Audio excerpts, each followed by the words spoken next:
I am a modern explorer. It's not a job I would recommend. The internet is filled with stories about people who clip out of reality and into somewhere else.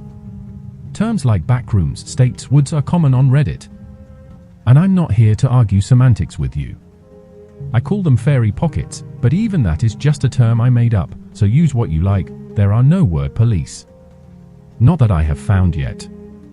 There are no set rules by which one enters a fairy pocket. Sometimes you just slip in by accident, though there's usually an easy way out if you know what to look for. Something that will just not look right and help you pull yourself back to reality. It's hard to explain. My job is that I find them, go into them, and figure out what, if anything, is valuable there and then sell that information to governments or private businesses. You would be shocked at the amount of natural resources some of these places hold. I can assure you that the Iraq War was not about oil without a shadow of a doubt. But they're always dangerous, so it's a tough call on whether or not they're worth it. And, thank God, not mine to make. Usually, you can find some idiots willing to buy your dangerous claim for at least enough to break even, unless it's Rockport. Nobody even tries to claim that godforsaken place anymore. Today I'm just gonna tell you about a few places I found, and then, if there are any questions, I'll try and answer them. So without further ado, let's start with Pittsburgh's Infinite City. There is this one place in downtown Pittsburgh about 2 blocks from the old US Steel building, where if you follow a complicated set of turns and steps, which I can't disclose due to an NDA, you will find yourself in a near-endless, entirely abandoned cityscape of almost identical brick tenements. It, as far as I could tell, served no real practical use to the people I sold it to, but mine is not to reason why. They paid well, and I don't question money on general principle. That said, the thing that struck me as most strange about this place wasn't how empty it was or who built it, being a total mystery. I always have assumed something built these places. No, the strangest part of this was that every single sign or any other piece of writing I could find in this city was written in what I eventually identified as a 14th century dialect of Polish. That's a nice and simple one, not really scary. Though I confess, all those empty buildings did get eerie, but most of the things I find are like that, a little off-putting perhaps, but not anything special. And this memoir is dedicated more to my horrific experiences. After all, they're the ones that make for good stories. Now, some places like that feel creepy, but are fine. Others, like what we'll talk about next, feel fine but are potentially dangerous. If you've ever taken a road trip through Kansas, you'll know how flat it is, but perhaps one or two of you, while driving, have thought you saw a mountain way off in the distance. You probably stopped and shook your head, maybe rubbed your eyes, and it was gone. Good, it doesn't exist, and it can't hurt you. Unless you drive exactly 4 miles over the speed limit for 20 minutes while staring at the mountain. Then take a sharp left onto a dirt road between 2 cornfields with a wooden sign on an archway over it. The sign may or may not say anything, that tends to change for some reason. The dirt farm road will soon turn into a paved highway, and you will be in Haskam County. It's a nice place if you don't mind the smell of sulfur. It's a geothermal hotspot, and the entire place stinks of eggs. The locals are nice, hard-working folks who will give you the shirt off their back, and really are fine people. But take my advice and don't go to any of the churches in the county. They all have the same preacher who tells the same sermon every week, like a recording. And the people can get violent if you ever look bored during it. Other than that, it's a great place to live, with property values that can't be beat, on account of the fact that I am fairly certain it's still 1973 there. A few hundred miles away, there's one place in the Midwest. Again, for legal reasons, I can't tell exactly how to find. What I can tell is that it's a small regional airport in a biggish city, that's all I can say. The vending machines all sell products that aren't in business anymore, but I am not entirely sure if that's supernatural or just some strange gimmick on the part of the airport management. What is weird is that if you walk into one specific woman's bathroom on a Tuesday, there will be an elevator at the far end of the room past the last sink. It takes you up through 99 floors, 98 of which are identical open-plan office space. You cannot see the skyscraper from outside the airport, and actually, some planes fly right through where it should be. Every floor is the same, laid out in long rows of desks with big box computers and off-white landline phones with wood grain siding, each station manned by workers dressed in business casual, talking on phones and generally doing what you'd expect from a call center.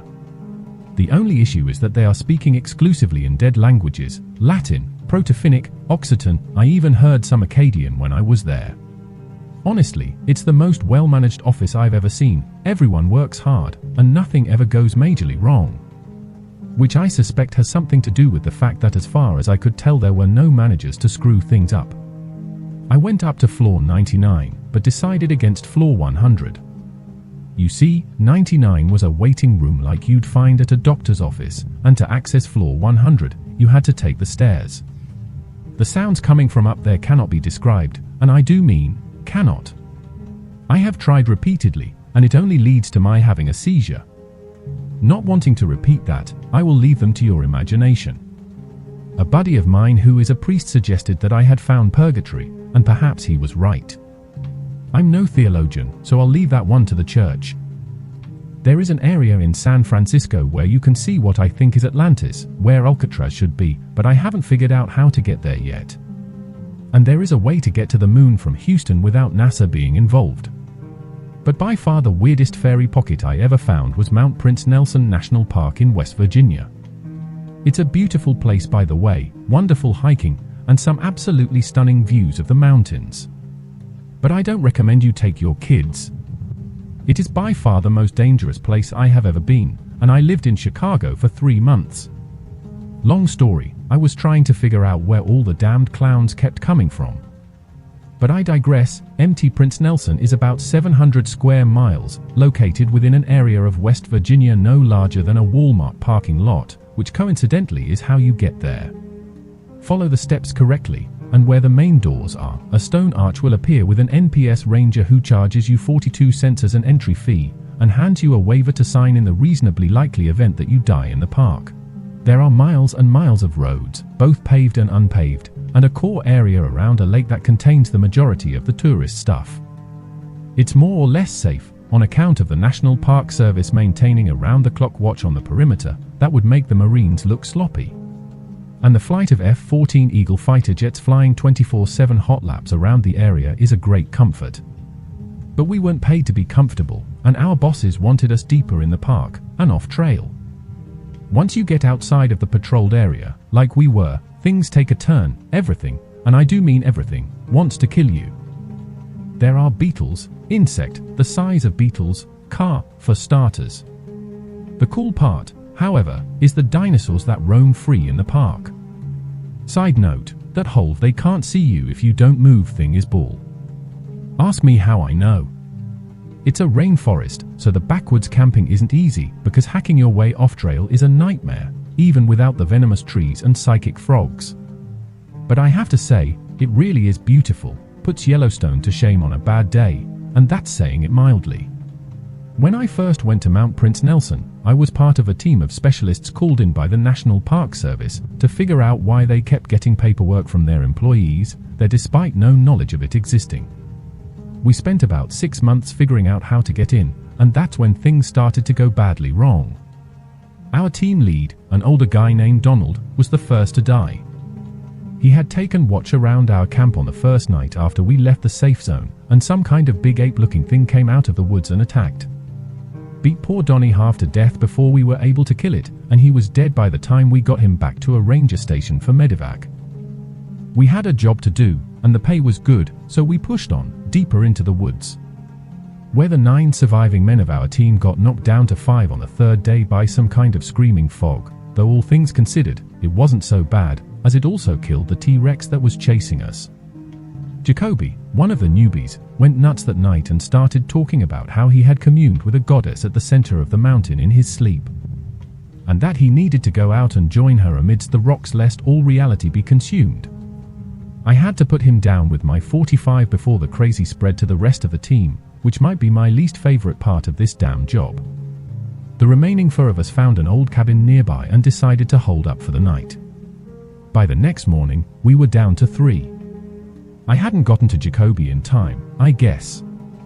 We reached the decision that we were going to try and make our way back to the safe zone after a short debate. I always try to be democratic where possible. So we started back. When we had been walking for around 7 hours, Rodriguez, who was on point, signaled a halt. He said he thought he had heard a twig breaking about 100 yards to our right. He was right, to worse luck. If he hadn't stopped, maybe that prick wouldn't have been able to line up his shot. The arrow took Rodriguez in the chest, sending him to the ground. Me and O'Leary opened up with our weapons in the direction of the archer, but I don't think we hit him. Rodriguez would have survived had the arrow not been poisoned, but he was already turning green and bleeding from his eyes by the time I got the bandage over the wound. I gave him last rites by sticking a stake through his heart and zip-tying across to his right hand so he wouldn't come back as anything unnatural. Then the two of us left and set off again in the direction of home. O'Leary and I made it a long way that day without stopping and ended up camping close enough to the safe zone that we were fairly confident in making it there the next day. I took first watch and chewed coffee grounds to stay awake, as I had no doubts that we were still being hunted. The attack came sometime around 0:30 when I got a feeling on the back of my neck that I was being watched. I have learned to listen to these feelings, and it's why I'm still alive. Diving for the ground, the arrow just narrowly missed me, slamming into a tree a few yards behind. O'Leary was awake now and scrambling for his rifle while I fired blindly into the trees from cover. We were unlikely to make it back without getting rid of this hunter, so I signaled for him to cover me as I crawled away from our camp. It took about 10 minutes or so before I found his tracks. 2 muddy boot prints and a Snickers wrapper gave away where he had been standing, and a trail of greenish-blue blood leading away from the spot told me one of us had hit the bastard. O'Leary and I stalked him for about half a mile before we found him collapsed by a creek bed, panting heavily. A handsome young man dressed in bright orange hunting gear. The only sign he wasn't human was the metallic red hair and his almost neon green eyes. He cussed me out in what might have been an early ancestor of Welsh before O'Leary blew his brains all over the forest floor. I wasn't sure that would stop him for long, so just to be safe, I hog-tied him before we left. O'Leary quit this job after we made it back to civilization. I can't blame him. The last I heard, he had become a Buddhist monk and lived up some mountain in Colorado. I just hoped it wasn't anywhere near Rockport. That is one pocket that even I won't go to.